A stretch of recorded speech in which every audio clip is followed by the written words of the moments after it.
And now for something completely different.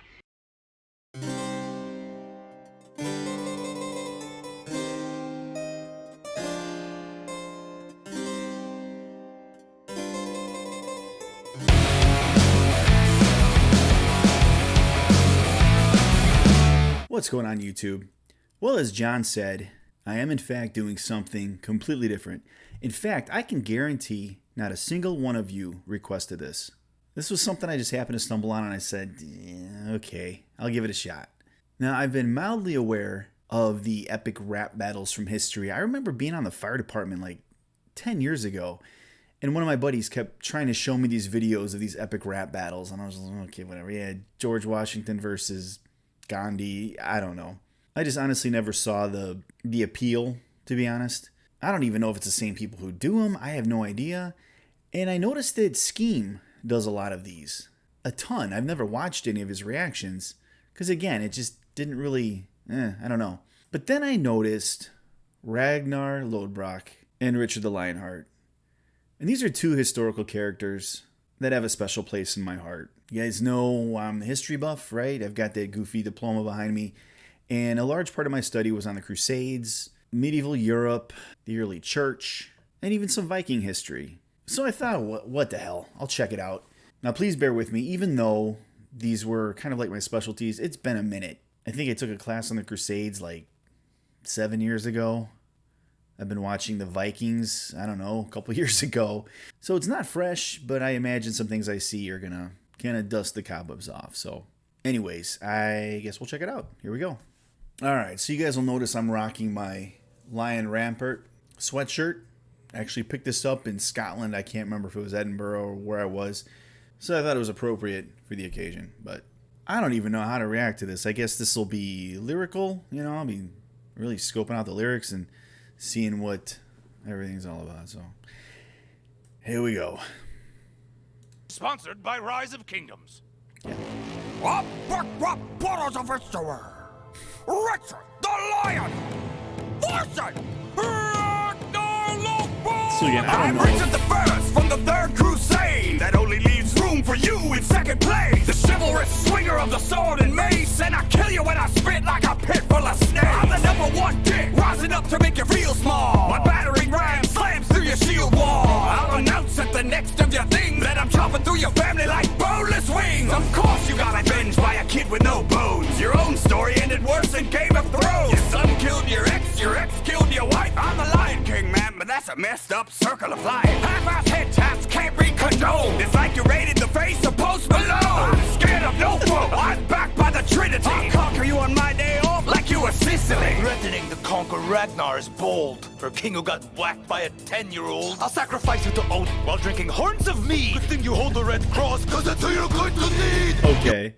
All right. So obviously I'm picking up some things. So yeah, Richard was one of the major players in the Third Crusade, and that's kind of a mess up story by itself. You know, while he was gone, his brother just started selling all of his shit away to France and things like that. So he lost a lot of land. You know, England used to have a huge empire that went way into the mainland, you know, way carving out into France and things like that. And his brother John was a dick, you know.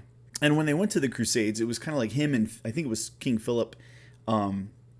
They would kind of head out, but then he'd be like, I'm going to go back. And then he's like, oh, let me, you know, because they always knew that if one of them was back home, then, you know, obviously they would use that to their advantage. So, but I think it was funny. He got killed by a 10-year-old. So the story there, I think nobody really knows who killed King Richard. They were basically laying siege on a castle, and he was just out in the perimeters, really far away from the wall, and somebody just kind of shot a lucky bolt, I think from a crossbow. And because of the distance, it was just a shot in the dark, like a Hail Mary, and it hit him, you know. And it was enough to cause a festering wound, and he died a few days later. So there's even jokes that he was shot by the cook, you know. Just a very weird thing because, you know, obviously he had been in many battles and all of that. So anyways, and then I noticed too just how messed up he's talking about, how his how he's avenged by his son with no bones. I imagine that's his son whose legs didn't work right. Now, I only got through the first couple seasons of Vikings, so when he talked about his son killing his ex, I don't think I've seen that part yet, because Lagertha's still alive now, so thank you for that. But anyways, he said you'll need the Red Cross, which, that came across, I think, World War I. The Red Cross for first aid, I guess, that kind of thing. So anyways, here we go. You built your army by raising English taxes. I raised my army taxing English asses with my axes. And who are you to talk about the circle of life? Your old lady can't feel the love on any night. Your only son was illegitimate, you erred on the side. Twist your spine like the end of the Plantagenet line. I'm just a warrior, I'm not the linguist, but I think the king of England should probably speak English. You took Acre and Jaffa like a piece of cake, but never attacked Jerusalem for Christ's sake. Saw the Holy Land, but couldn't go all the way. We should call it the Crusade of Richard the First Base. Sail back north with your barbarian goons, because I'm tearing down your legacy, leaving it in ruins. Your real self next to your legend disappoints. I see you shaking in your shaggy little pants like zoinks. Who invented the royal me? We. Who's the predominantly fictional MC? Lee. You're a wannabe, mon ami. Kneel down and honor me. Richard coming through in the end like Sean Connery. The double correlated blood and gore gourmet. You might have the axe, but I make a body spray. Laying hearts are sober came and I struck like a cobra. If I wanted to fight loser Vikings, I'd go to Minnesota. You want to fight me? Take off the tin shirt. I'll be waiting in my birthday suit, going berserk. Ding dang dong, morning bells warn about me at the break of dawn. And I'm putting you to sleep like your brother John. Living monks and chunks on Northumbrian lawns, as I'm the all-father spawn. You couldn't even beat a salad in a fight. You're as soft as Monty Python nights.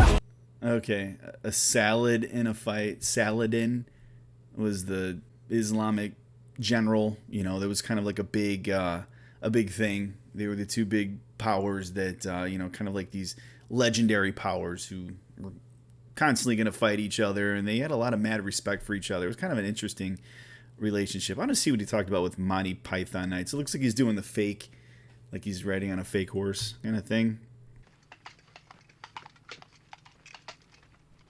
You couldn't even beat a salad in a fight. You're as soft as Monty Python nights.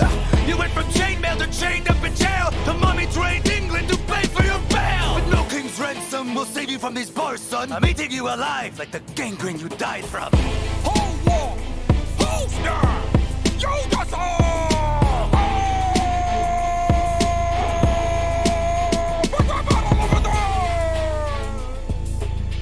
We're done.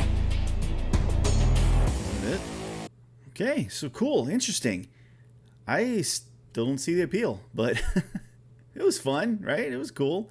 They obviously do their homework a little bit, but yeah. And I imagine too, it's something. There's so much in every line. I probably have to go back and really kind of analyze it, to see more about what they're talking about. But I won't take any more of your time. But thanks for hanging with me. That was fun.